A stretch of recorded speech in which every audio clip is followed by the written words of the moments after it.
Hello student, गिरी tutorial के channel में आपका स्वागत है। लास्ट टाइम हमने विस्टोन नेटवर्क का स्टडी किया था।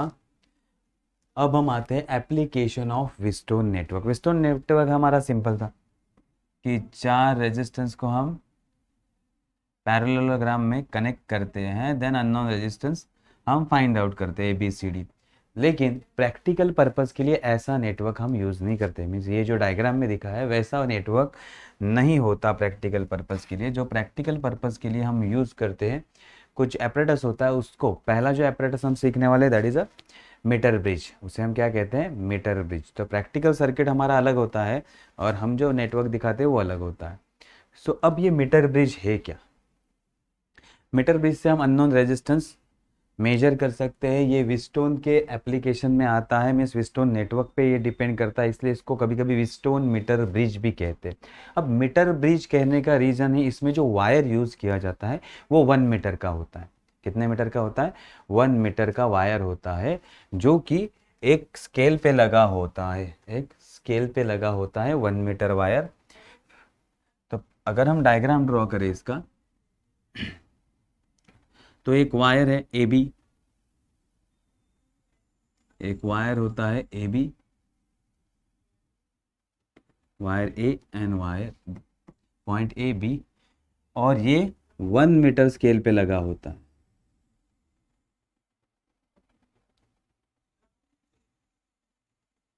और ये सेटअप होता है वुडन बोर्ड पे फिक्स। ये हमारा स्केल रहता है।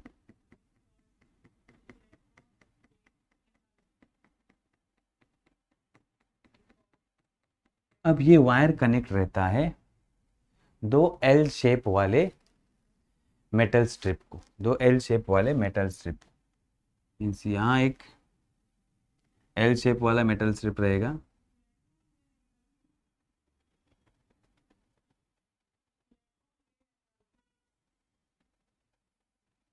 और दूसरा मेटल स्ट्रिप एल शेप वाला यहाँ रहेगा।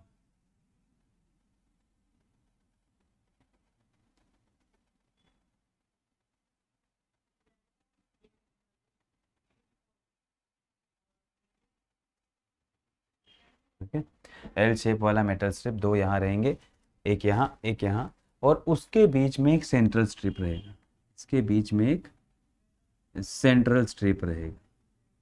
अब ये सेंट्रल स्ट्रिप क्या करता है? इसमें दो गैप क्रिएट करता है। क्या करता है? दो गैप क्रिएट करता है। एक को हम कहते हैं लेफ्ट गैप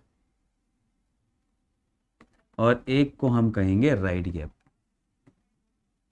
तो एक लेफ्ट गैप क्रिएट हो गया, एक राइट गैप क्रिएट हो गया। अब लेफ्ट गैप में हम कनेक्ट करते हैं अननोन रेजिस्टेंस, जिसका वैल्यू हमें फाइंड आउट करना है। वो रेजिस्टेंस हम यहाँ कनेक्ट करते हैं X, और जिसका वैल्यू हमें नोन होगा, जो हमें पता होगा, ऐसा रेजिस्टेंस हम राइट गैप में कनेक्ट करते हैं। तो यहाँ होगा हमारा नोन रेजिस्टेंस या रेजिस्टेंस बॉक्स, हम यहाँ कनेक्ट करेंगे। क्या कनेक्ट करेंगे? Resistance box. रेजिस्टेंस बॉक्स हम यहाँ कनेक्ट करेंगे, जिसका वैल्यू हमें पता होगा। ठीक है, देन यहाँ सेंट्रल स्ट्रिप पे एक सेंट्रल पॉइंट होगा C। इस पॉइंट को हम कनेक्ट करेंगे गैल्वेनोमीटर। तो गैल्वेनोमीटर का एक पॉइंट इसको कनेक्ट होगा, और गैल्वेनोमीटर के दूसरे पॉइंट पे हम लगाएंगे स्लाइडिंग की। क्या लगाएंगे? स्लाइडिंग की, जो स्लाइड हो सके।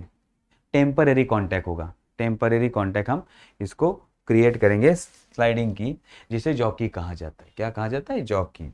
तो यहाँ हम कनेक्ट करेंगे जॉकी J। ये हो गया हमारा विस्टोन नेटवर्क। अब देखो, यहाँ हमारा 1 मीटर का वायर है AB, देन दो एल शेप मेटल स्ट्रिप है, एक सेंट्रल स्ट्रिप है, उसकी वजह से दो गैप बन गए, left gap right gap. Left gap में हमने लगाया है अननोन रेजिस्टेंस, जो हमें फाइंड करना है, जिसका वैल्यू हमें फाइंड आउट करना है। और राइट गैप में हमें लगाया है नॉन रेजिस्टेंस, जिसका वैल्यू हमें पता होगा, या रेजिस्टेंस बॉक्स होगा, जिसमें से हम वैल्यू निकालेंगे तो हमें पता होगा। देन यहाँ एक सेंटर पॉइंट है जिसको हम गैल्वेनोमीटर कनेक्ट करते हैं। गैल्वेनोमीटर का एक टर्मिनल हम कनेक्ट करते हैं और दूसरा टर्मिनल जॉकी को कनेक्ट करते हैं। ये हो गया सेटअप। अब यहाँ हमारा वायर का ए पार्ट है या वायर का ए पॉइंट वापस हम कनेक्ट करते हैं, ए पॉइंट को हम कनेक्ट करते हैं बैटरी से, positive of battery and negative is through key and rheostat that is variable resistance, ये कनेक्ट करते हैं हम पॉइंट बी को। ठीक है, तो ये हमारा ईएमएफ सोर्स, ये की, और ये हमारा रेहोस्टेट। ये क्या है हमारा रेहोस्टेट। समझ में आ गया? तो ये हो गया हमारा व्हीटस्टोन नेटवर्क। अब यहाँ ये एक रेजिस्टेंस है, ये एक रेजिस्टेंस है, और ये जो वायर है ये वायर दो रेजिस्टेंस का काम करेगी। तो हमारे पास 1 2 3 4 रेजिस्टेंस हो जाएंगे जैसे व्हीटस्टोन नेटवर्क में होते हैं वैसे। ठीक है, अब ये वर्क कैसे करता है? ये तो हो गया इसका सेटअप, ये तो हो गया इसका सेटअप। अब देखो की को हमने क्लोज कर दिया, की को क्लोज कर दिया, करंट फ्लो करना वायर से स्टार्ट हो गया। देन हम जॉकी को ए पॉइंट पे टच करेंगे, वर्किंग बता रहा हूँ जो आप प्रैक्टिकल में भी करते होंगे। ए पॉइंट को टच करोगे तो गैल्वेनोमीटर एक साइड डिफ्लेक्शन देगा, नहीं दे रहा है तो रोहेस्टेट को एडजस्ट करोगे। देन जॉकी को बी पॉइंट पे टच करोगे, जॉकी को बी पॉइंट पे, दूसरे तरफ गैल्वेनोमीटर में डिफ्लेक्शन आएगा। सो गैल्वेनोमीटर में क्या होगा, अगर आप ए पॉइंट पे टच करते हो गैल्वेनोमीटर 0, यहाँ 30 और यहाँ 30 होता है। ठीक है, ये होता है हमारा गैल्वेनोमीटर। अगर आप ए पॉइंट पे टैप करते हो तो एक डायरेक्शन में गैल्वेनोमीटर डिफ्लेक्शन देगा, तो ये ए पॉइंट वाला डिफ्लेक्शन। वैसे ही आप बी पॉइंट पे जॉकी को टच करते हो तो ये आपको दूसरे तरफ डिफ्लेक्शन दिखाएगा, ये आपको दूसरी तरफ डिफ्लेक्शन दिखाएगा अपोजिट डायरेक्शन में। अगर ये अपोजिट डायरेक्शन में दिखा रहा है तो आपका सर्किट करेक्ट है, आपका सर्किट करेक्ट। देन नेक्स्ट हम रेजिस्टेंस बॉक्स से सुटेबल वैल्यू निकालेंगे, रेजिस्टेंस बॉक्स से हम सुटेबल वैल्यू निकालेंगे जो कि हमें नोन होगा। अब ये सुटेबल वैल्यू निकालने के बाद हम जॉकी से यहाँ टैपिंग करना स्टार्ट करेंगे, वायर ए बी पे टैपिंग मीन्स टेम्पररी कॉन्टैक्ट बनाएंगे। Suppose at point D, at certain point D galvanometer shows zero deflection. Galvanometer क्या दे रहा है? Zero deflection. मीन जैसे जैसे हम टैपिंग कर रहे हैं, ये गैल्वेनोमीटर है हमारा, यहाँ 30 30 0। सो गैल्वेनोमीटर हम टैपिंग कर रहे हैं तो पहले कुछ ना कुछ डिफ्लेक्शन दे रहा है, कुछ ना कुछ डिफ्लेक्शन दे रहा है। जैसे ही हम पॉइंट डी पे कनेक्ट करेंगे गैल्वेनोमीटर 0 पे आ जाएगा। कहाँ आ जाएगा? 0 पे। तो इस पॉइंट पे सी और डी पॉइंट का पोटेंशियल सेम है, इसलिए गैल्वेनोमीटर से करंट फ्लो नहीं करता। इस कंडीशन को हम कहेंगे कि ब्रिज बैलेंस हो गया। ब्रिज क्या होगा? बैलेंस। तो बैलेंसिंग कंडीशन पे हम इसका फॉर्मूला फाइंड करेंगे, क्योंकि व्हीटस्टोन नेटवर्क हमने स्टडी किया था।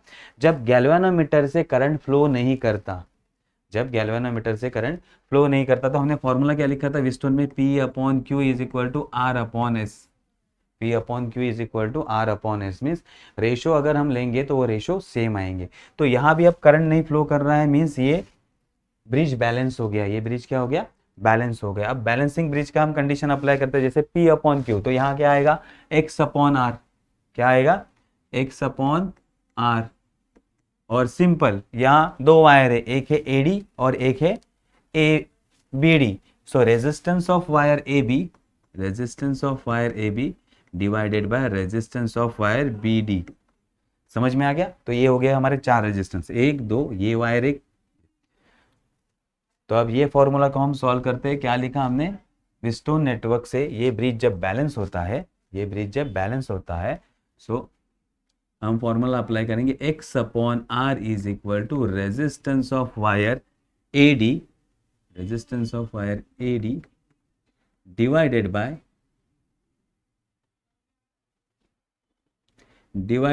Resistance of wire BD।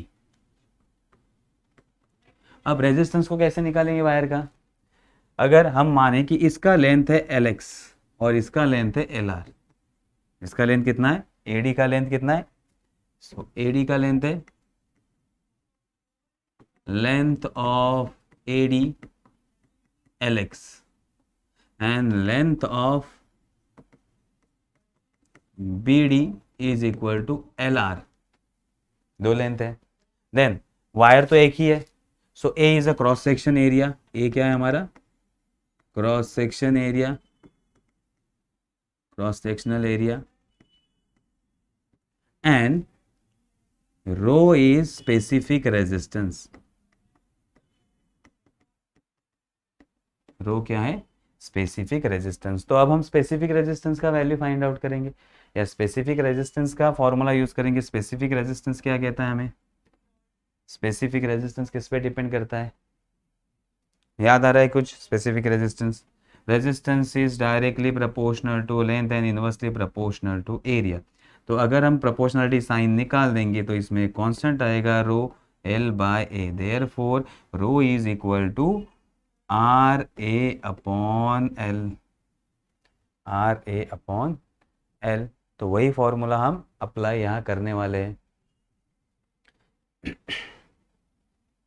ये समझ में आया? R A upon L,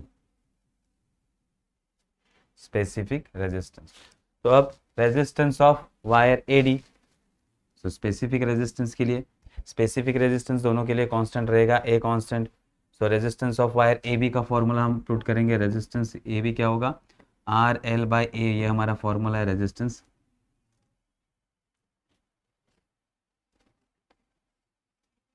so resistance in specific resistance R is equal to, तो for R A D, R A D के लिए फॉर्मूला क्या होगा? स्पेसिफिक रेजिस्टेंस सेम, लेंथ क्या है ए डी का? L X, area same. Similarly resistance of B D, resistance of B D क्या होगा? रो एल आर, लेंथ कितना है? L R upon A. अब दोनों वैल्यू पुट कर दो ऊपर वाले इक्वेशन में, तो क्या होगा? x upon R is equal to, x upon R is equal to rho L X upon A divided by rho L R upon A. तो rho rho cut, A cut, बचा क्या? L X upon L R. तो Wheatstone bridge का हमारा formula क्या आया? Therefore इसका formula आया x upon R is equal to L X upon L R, L X upon L R. ये आ गया हमारा फॉर्मूला, समझ में आ गया? अब एंड देयरफॉर x का वैल्यू अगर निकालना होगा तो x is equal to R L X upon L R. R यहां चला गया, L X upon L R. और इसके फॉर्मूले देखो, इसका लेंथ कितना होता है? 1 मीटर। 1 मीटर मीन्स वायर का लेंथ होता है 0 से लेके 100 centimetre. 100 centimetre is nothing but 1 metre. तो अगर आपको इस लेंथ को सेंटीमीटर में रखना है तो आपका एक लेंथ अगर एल एक्स होगा, एक लेंथ एल एक्स होगा, तो 100 से अगर हम एल एक्स को माइनस कर देंगे तो हमें एल आर मिल जाएगा। तो कभी कभी आपको एक ही लेंथ दिया जाएगा, कभी कभी आपको एल एक्स का ही लेंथ दिया जाएगा या एल आर का। तो दूसरा लेंथ कैसे निकालेंगे? क्योंकि इन दोनों का एडिशन करोगे तो हमारे पास रिलेशन क्या है? देखो L X plus L R is equal to क्या है? 100। L X plus L R is equal to 100 है, 100 सेंटीमीटर है, ये 100 सेंटीमीटर है। Therefore L X is equal to 100 minus L R, और L R is equal to 100 minus L X, वो यहाँ हम पुट कर सकते हैं। तो इसको याद रखना। तो ये है first application Wheatstone metre bridge. इससे हम अननोन रेजिस्टेंस फाइंड आउट कर सकते हैं। क्या फाइंड कर सकते हैं? Unknown resistance. अब जब आप इसका अननोन रेजिस्टेंस फाइंड आउट कर लोगे तो कुछ एरर आएंगे। अब ये एरर किसकी वजह से आता है? एरर क्यों आएंगे या एरर कहां से आएंगे? एरर्स, तो पहला एरर आपका आएगा अगर वायर का क्रॉस सेक्शन एरिया हर जगह एक जैसा नहीं होगा। Okay, cross section area is not constant. Okay, cross sectional area, area of wire not same, हर जगह अगर वायर का क्रॉस सेक्शनल एरिया सेम नहीं होगा तो रेजिस्टेंस में वेरिएशन आएगा। ठीक है, देन अब देखो यहाँ ए और बी वायर को स्ट्रिप से कनेक्ट किया गया है, ए और बी वायर को स्ट्रिप से कनेक्ट किया, स्ट्रिप भी एक दूसरे को कनेक्टेड होता है। तो यहाँ हम सोल्डरिंग करते हैं, क्या करते हैं, सोल्डरिंग। तो जब हम सोल्डरिंग करते हैं तो यहाँ कॉन्टैक्ट रेजिस्टेंस क्रिएट हो जाता है। क्या क्रिएट हो जाता है, कॉन्टैक्ट रेजिस्टेंस। तो वो रेजिस्टेंस इसके साथ मिक्सअप हो जाएगा क्योंकि सीरीज में है। तो कॉन्टैक्ट रेजिस्टेंस अगर बढ़ गया तो ये वैल्यू वेरी होगी। ठीक है, so second contact resistance create होता है जहां जहां हम कॉन्टैक्ट करते हैं, कॉन्टैक्ट रेजिस्टेंस, अगर कॉन्टैक्ट रेजिस्टेंस है तो उसकी वजह से भी एरर आ सकता है। ठीक है, एक एरर किसकी वजह से आता है, क्रॉस सेक्शन एरिया की वजह से, दूसरा एरर आता है कॉन्टैक्ट रेजिस्टेंस की वजह से। ठीक है, तो ये दो मेन रीजन है जिसकी वजह से हमारा एरर आता है, कॉन्टैक्ट रेजिस्टेंस और तीसरा, अगर आप प्रॉपर मेजरमेंट नहीं लोगे, पर्सनल एरर आपके ऊपर डिपेंड करता है। एल का value and L R not measure properly,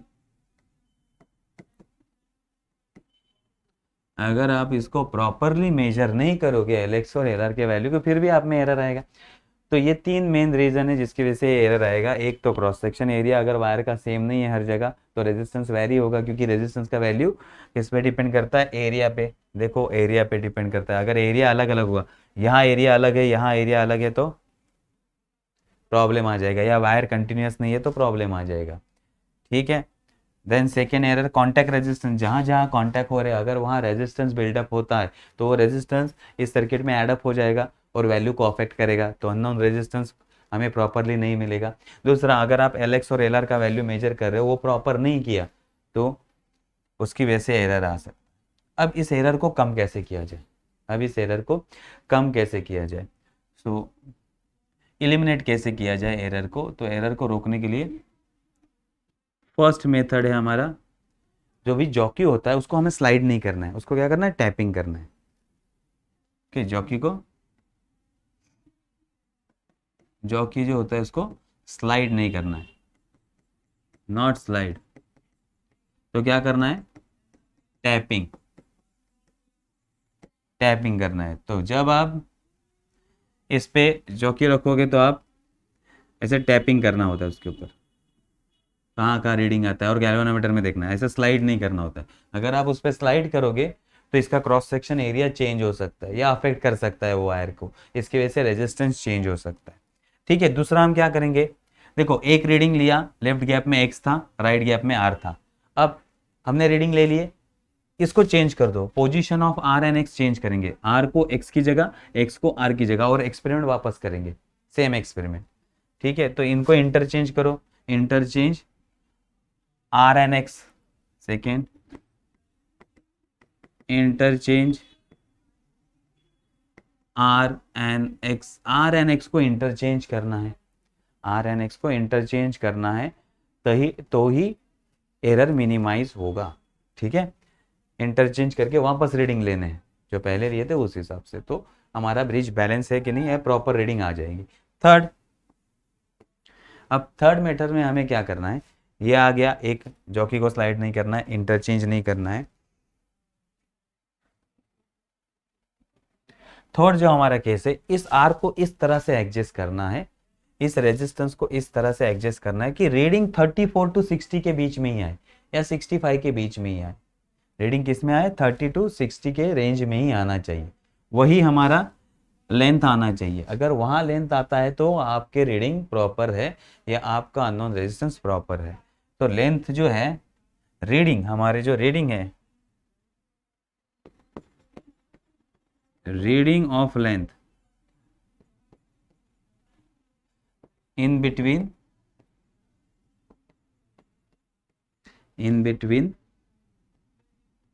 30 to 60 centimetre, in between कितना है ना, 30 टू 60 सेंटीमीटर के बीच में ही लेंथ हमारा आना चाहिए, 32 टू 65 एक रेंज, उस रेंज में हमारा वैल्यू आना चाहिए लेंथ का, तो आपका रीडिंग करेक्ट होगा। तो ये समझ में आ गया एरर किसकी वजह से आता है और उसको एलिमिनेट करने के लिए क्या मेथड है। ये समझ में आ गया। अब इसका एप्लीकेशन क्या है? इसका एप्लीकेशन विस्टोन, एक तो अननोन रेजिस्टेंस फाइंड आउट करने के लिए, एक हमने देख लिया। दूसरा गैल्वेनोमीटर का रेजिस्टेंस फाइंड आउट करने के लिए, गैल्वेनोमीटर का रेजिस्टेंस फाइंड आउट करने के लिए, और किसी इंस्ट्रूमेंट को कैलिब्रेट करने के लिए भी इसका यूज़ किया जाता है। तो ये समझ में आ गया विस्टोन नेटवर्क कहाँ कहाँ हमारा यूज़ होता है। इजी मेथड है। तो ये हो गया हमारा पहला एप्लीकेशन, ठीक है, इजी है, इसको अच्छे से कर लो। इस चैप्टर में 5 एक्सपेरिमेंट है, या 5 आपको थेरीज, 5 एक्सपेरिमेंट दिए गए, 5 में से एक हमेशा पूछते हैं, तो अच्छे से करके रखो, कोई ना कोई एक एग्ज़ाम में ज़रूर आएगा, ठीक है। तो यहाँ हम अब स्टॉप करते हैं।